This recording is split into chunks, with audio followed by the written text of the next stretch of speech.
Aluma Capital, altyd aan die groei. Dit is tyd vir volgenskrantbesprekings en Christel Cornelissen sluit volgens ons aan. Goeiemôre Christel. Daar sê kollegas. Christel, ons begin by geregtigheid uiteindelik. Ja, hierdie handel oor die Life Esidimeni saak. Nou julle sal onthou, dit was 'n hele paar jaar gelede. Ek weet nie, dit voel soos nou die dag en dit voel soos nou. Minstens 141 mense is dood toe geestesgesondheidspasiënte uit fasiliteite van Life Esidimeni na ongeregistreerde fasiliteite oorgeplaas is. Van hulle is letterlik dood van die honger. Ek het gesien ergens, ek dink dit was 'n man gewees, 'n groot volwasse uitgegroeide man wat iets soos 49 kg geweeg het ten tye van sy dood.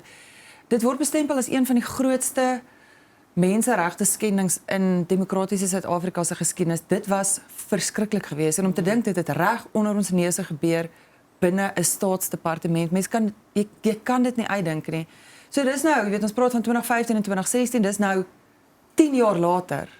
En nou die nasionale vervolgingsgesag aangekondig, hulle gaan voort met vervolging van sekere amptenare. Nou van hierdie klagte kan insluit ek dink dit was strafbare manslag geweest. Bepaalde individue is geïdentifiseer en ek dink dit is niks minder as reg nie. Die families sê ook niks kan hulle mense terugbring nie.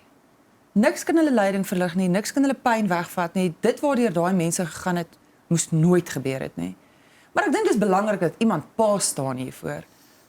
Na Life Esidimeni was daar 'n lang rits van gebeure en besluite, veral deur die Gautengse Departement van Gesondheid, wat afbreekend was teenoor enige staatspasiënt op enige plek in die provinsie. Geld is ontneem nadat natuurlik hierdie ontsettende menseregte skending gepleeg het. Is daar geld ontneem van instansies, van kinderhuise, van welsynsorganisasies, van tehuise vir gestremdes. Dit is julle nuwe, jy is heeltemal reg. En dit het net aangehou sedert Life Esidimeni. Dis asof hulle gedink het raai ons het daarmee weggekom. Nou kon ons maak met die begroting. Maar vir 10 jaar het hulle basies daarmee weggekom, Pierre. Presies. So hulle het nou vir die nasionale vervolgingsgesag 'n verduideliking gegee. Onthou daar was hulle die doodsondersoeke ook, amper geregtelike doodsondersoeke. Hierdie goed vat tyd, dit is so, maar 10 jaar. Ja. So die nasionale vervolgingsgesag het nou gesê daar was 'n nasionale direkteur van openbare vervolging, sy het afgetree en jy weet sy moes dit moes deur haar gaan en toe het ons nou 'n nuwe een gekry en hy moes nou weer op hoogte gebring word. So dis 'n bureaukratiese proses byna uit die hel uit. Maar ek dink wat belangrik is dat dit op hierdie punt gekom het en gesê hierdie mag nie weer gebeur nie. Dit het nou gebeur en iemand gaan nou verantwoordelikheid aanvaar want jy is heeltemal reg. Daarna het mense amper straffeloos aangegaan met toelaat wat weerhou word. Weet mense wat soos absolute vullis behandel word. Kwesbare mense in ons gemeenskap. Hierdie is kwesbare mense. Dit is nie mense wat 6 maande wag vir 'n befondsing van die staat. Dit is absoluut onaanvaarbaar en as hulle sien, jy weet maar, hier is 141 mense dood en wat het met wie gebeur? Niks nie. Ja. So hoekom sou ek nou die moeite doen? En ek dink dit is wat ons hier uit moet neem. Dat dit hierdie families se hartseer nie kan wegvat nie, is so. En baie dankie vir hulle wat vir 10 jaar aangehou het en gesê het, ons gaan dit nie los nie. Hierdie mag nie weer met iemand gebeur nie. Ons hoor elke dag van rillerverhale in staatshospitale, ons het al van tevore hier gepraat, ons hoor van rillerverhale in private hospitale ook. Dit beteken nie ons mag dit los nie, selfs al vat dit 10 jaar. Ja. Bonuspunte vir die mense wat aangehou het. Geregtigheid sal seëvier. Absoluut. Dan, ons praat oor die DA se nuwe leier. Christo van Rede, die uitvoerende hoof van die Ewe de Klerk Stichting, het gesê in 'n land waar identiteit en geskiedenis onlosmaaklik met politiek verweef is die uitsluiting van 'n breinleier uit die top 5 van die DA 'n hoë risiko waagstuk. Ja, so nou wonder ek, is ons nou al moeg gepraat oor ras? Nou, in Suid-Afrika is ras is onlosmaaklik deel van wie ons is, maar ons is meer as ras. Ons is 'n klomp kulture, ons is 'n klomp tale. En tog in politiek kom ons, in Suid-Afrika kom ons altyd weer terug tot by die raspunt. Nou kan jy sê, okay, daar was nou nie 'n breinleier nie. Hoeveel vroue is daar? Het enigiemand gestop en gesê vroue is halfte van die kieserskorps? Hoeveel vroue is in die DA? Dan kom jy terug by maak dit werklik saak. En dit is die vraag wat ons uiteindelik vir mekaar moet vra.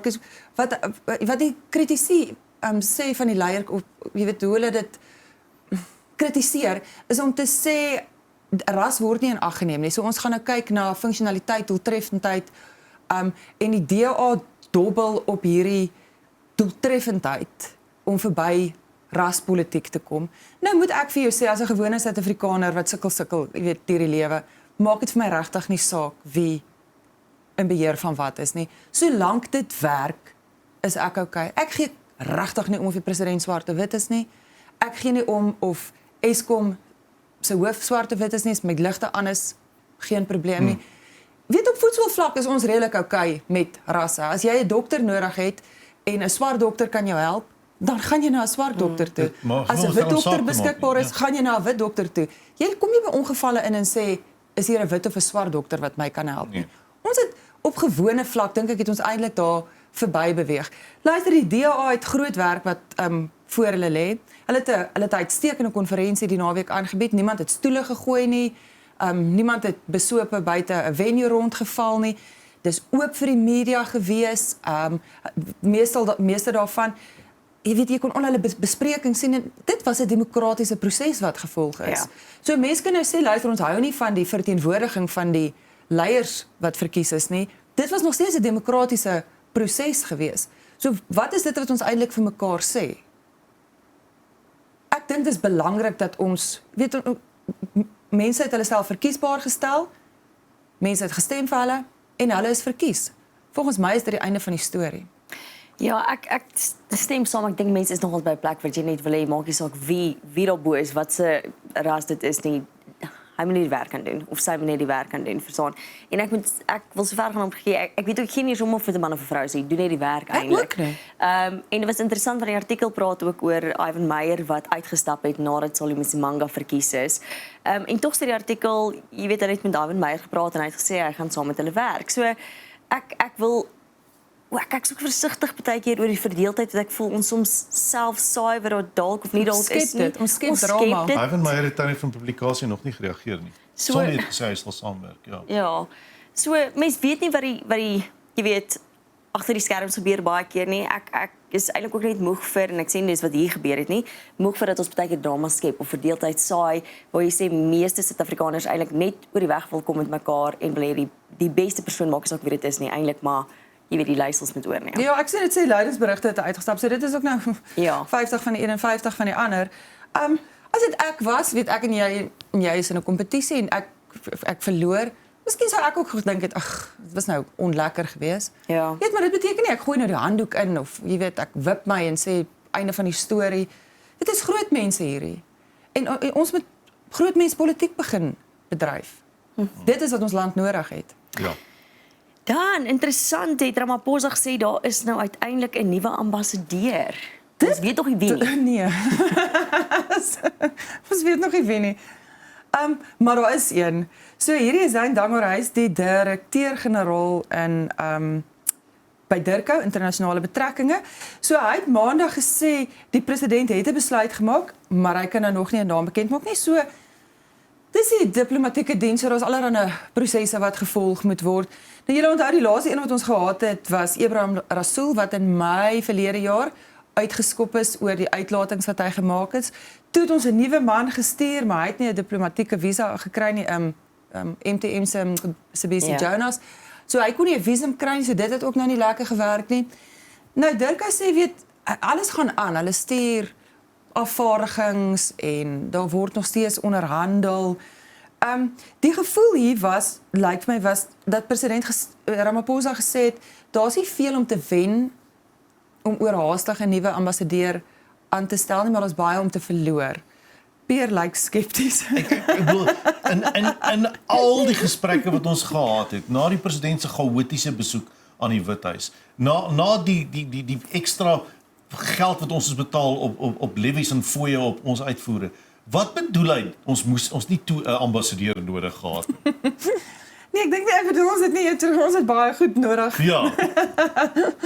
Ons het nie die verkeerde ambassadeur nodig gehad nie. Nou hierdie kom, ons het vroeër daaroor gepraat, Brent Pazel van die FSA wat in Suid-Afrika aangewys is as ambassadeur en sy geloofsbriewe is aanvaar, so hy is nou uit for away. So nou moet ons dieselfde doen in die FSA. Ek is baie opgewonde om te sien wie die mens is wat ons agbare president dink daar gaan hond haar afmaak. Dit is belangrik. Hierdie diplomatieke betrekkinge is baie belangrik om verhoudinge te normaliseer. Die FSA is besig met baie ander goed. Ons is nie so baie hoog op hulle lys nie. Ons bly op hulle lys. Maar ons wil goeie verhoudinge met een van ons grootste handelsvennote handhaaf. So die regte persoon gaan regtig belangrik wees. Ek sien nie sy regtig 'n tydlyn om te sê wanneer nie. Maar so hulle kan Ja, nog steeds die dag, nee. persoon aankondig en die FSA kan nou nog steeds sê nee. Nee, dankie. Ja, dis heeltemal reg. Okay, so dit hang nog steeds af wie ons aankondig. Ja. Okay. En hopelik hierdie keer doen ons so klein bietjie navorsing, nee, ons kyk wie almal van tevore al gesê het oor wie. Want die Amerikaners neem kennis, nê? Ja. Die Hulle doen internet, navorsing. Hulle doen navorsing. Die internet vergeet nooit, nê. So jy dink jy dalk een of ander opmerkingkie gemaak eendag lank gelede op Twitter en as jy jou oë uitvee is dit so groot erns is dit dis wat jy gesê het. Ja. Ek het al gewonder of met die mense op social media laat skoonmaak. Ek kan nie onthou wat ek 15 jaar gelede gesê het, nê. Dit is skrikwekkend. Christel, ons kan net nie wegkom van die konflik in die Midde-Ooste nie. Ons kan nie. So in hierdie stadium is die groot nuus die Amerikaanse blokkade van Iran se hawens. So dit is veronderstel gewees is GMT +2, 4 uur gistermiddag ons tyd was dit veronderstel om in werking te tree. So wat hulle sê is skepe, die FSA sê skepe kan nie in Iran se hawens nie en uit Iran se hawens nie. So jy kan na ander plekke toe gaan deur die seestraat van Hormuz, maar nie na Iran se hawens toe nie. Adjunkpresident J.D. Vance van die FSA het die Iranse regering van ekonomiese terreur beskuldig. En ek dink ons het nou daai punt in hierdie konflik bereik wat dit nie meer 'n militêre oorlog is nie, maar 'n ekonomiese oorlog wat oorgespoel het na die hele wêreld. Elke keer wat ek weet nie 'n skip net vorentoe of agtertoe is die olieprys op of af. En dit is iets wat 'n uitwerking op gewone mense wêreldwyd het. Trump het gesê die Iraniërs wil onderhandel. Maar ons weet hy praat ook in baie oordrewe taal, so jy weet hy sê hulle soek 'n ooreenkoms. Ek dink in hierdie stadium soek almal van ons 'n mate van ooreenkoms. Omdat die gevolge van wat hier aan die gang is so verrykend is. Ons is nog steeds in die 2 weke skietstilstand.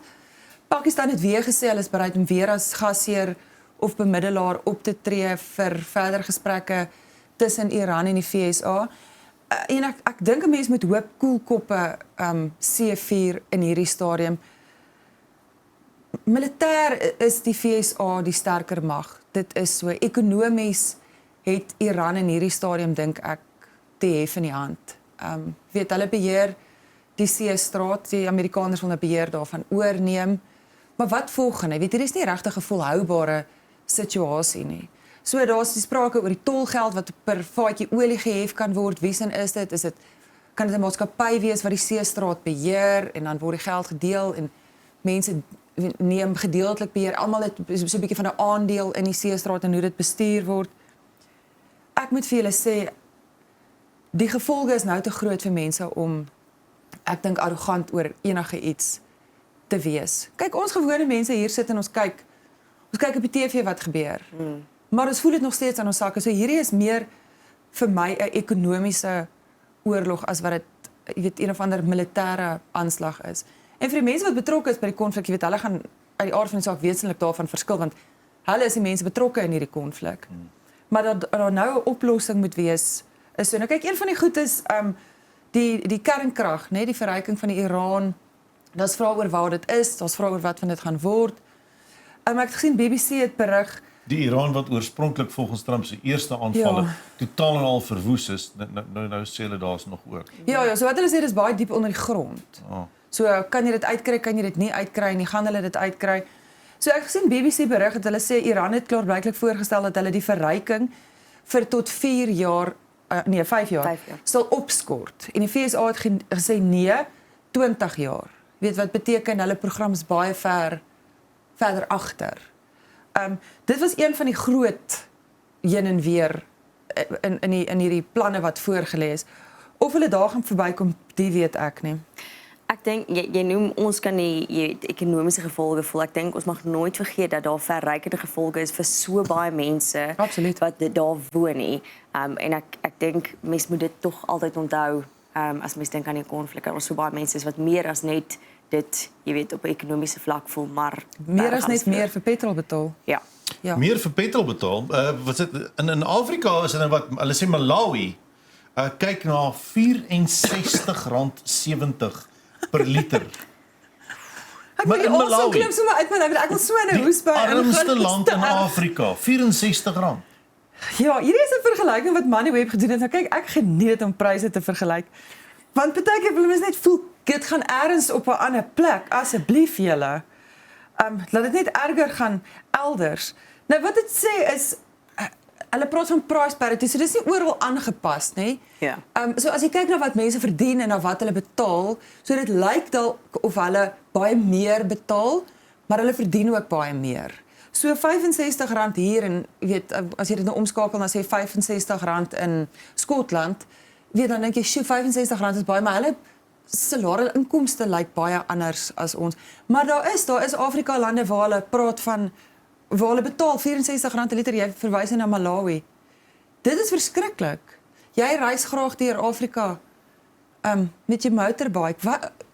Jou keel moet seker toe trek. Jy moet met 'n fiets gaan. Ek moet Namibië toe een van die dae met allerlei bakkies en goeders. Jy kan fietsry, Peer. Maar nou kan 'n mens nou die sonnetjie maak in Angola is dit R5 iets 'n liter. Ja. Kry ons nie baie van ons olie van daar af Ek nie. dink ons kry van ons oordeel van, maar nou moet jy ook sê ons het ook heffings, nê, en belasting. Van R5 af. Van R5. Ek probeer maar baie hard om hierdie storie te regverdig, maar ek weet nie, ek sukkel nou. Ons betaal eers die invoerbelasting uit. En dan kom jy aan Ons die het daar heffings. invoerbelasting en dan is daar heffings en ons pad ongelukfonds en dan raak dit 'n bietjie duur. Nee, oor 2 maande is ek nou, net maybe toe met dis jou kan die bicycle rivier. asseblief. Ja, ek is net dis kan die rivier van Angola oor 2 maande ek gaan net oorry. Daarvoor. Sê hulle moet vir jou 'n kannetjie oorgooi. Luister, dit kan altyd erger. Kan. Okay. Maar okay, ja, gaan lees hierdie berig en dan sal jy sien die vergelyking wat hulle tref. Dit is Dit kan Hong Kong wees. dit kan onkom wees. Dis Maar nou moet jy skrikkelik. ook onthou nee, in Suid-Afrika ry ons baie met ons karre. Ja. As praat van openbare vervoer. Openbare vervoer is nie 'n trein nie of 'n tram nie. Ja. Openbare vervoer is soos 'n taxi of 'n bus of wat ook al. En dis brandstof. So ons petrol en diesel is 'n geweldige groot gedeelte van waarheen ons geld gaan. Ja, dis baie waar. Christel, hoe hard oefen ons polisie in die Kaap? Baie hard, Jennifer. Dit was vir my 'n interessante storie geweest. So wat hulle sê is ek sien ons praat in Afrikaans van die mariniers. So dis die FSA se Marines, soos wat jy in die movie sien.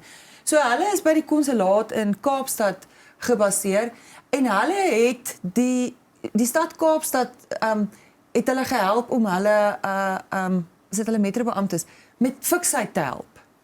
Ja, dis nog iets wat my in 'n hoespy wil laat verval. Kan jy dink 'n marine met vir jou deur jou passie sit? Ek dink ek sla dood neer net daar in die sand. Maar ek het gedink dis 'n goeie inisiatief. Jy weet hierdie is mense wat bekend is. Daar word flieks van hulle gemaak. Ja. Van hoe fiks hulle is en pull-ups wat hulle kan doen. Ek het nou reg een probeer doen. Dit is nie Het nie uitgewerk lyk nie soos 'n flieks nie, hoor. Maar nou is daar mense wat sê hoekom is 'n buitelandse mag besig om ons te help met opleiding in gevolge watter wetgewing en toestemming en magtiging word dit gedoen. Nou weet ek nie of is ek net te oningelig om te dink, weet hier is geen formele ooreenkoms nie. Dit is mense wat rarig fiks is, rarig fisiese uitdagings kan doen wat vir jou kom help om dieselfde te doen. Dit help jou om 'n beter beampte te wees. Ek weet nie of dit so erg is nie. Dink julle? Daar is natuurlik nou die mense wat kla en sê Ja. maar dis die wet dit daar is seker daar's iets wat Ek nie sou wet- ook gekla het as 'n marine my moes drop en gee my 20. Maar geen wetstoepasser is 'n eiland nie.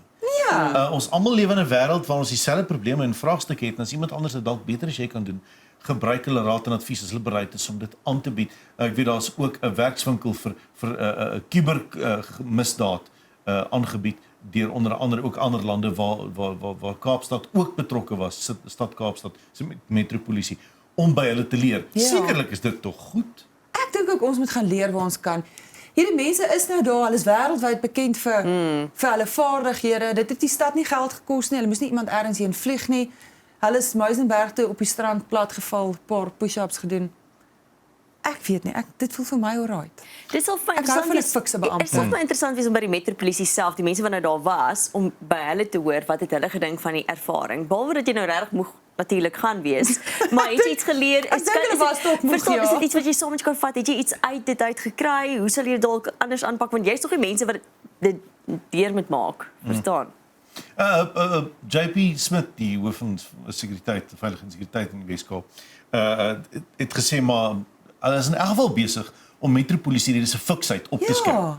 Ek dink dis oor die algemeen 'n goeie ding. Het jy onlangs verkeersbeamptes gesien in die duie waarmee hulle jou moet inhardloop? Dan dink ek, wees, daai tannie moet op 'n motorfiets ry. Sy kan nie eens nader aan hom loop nie.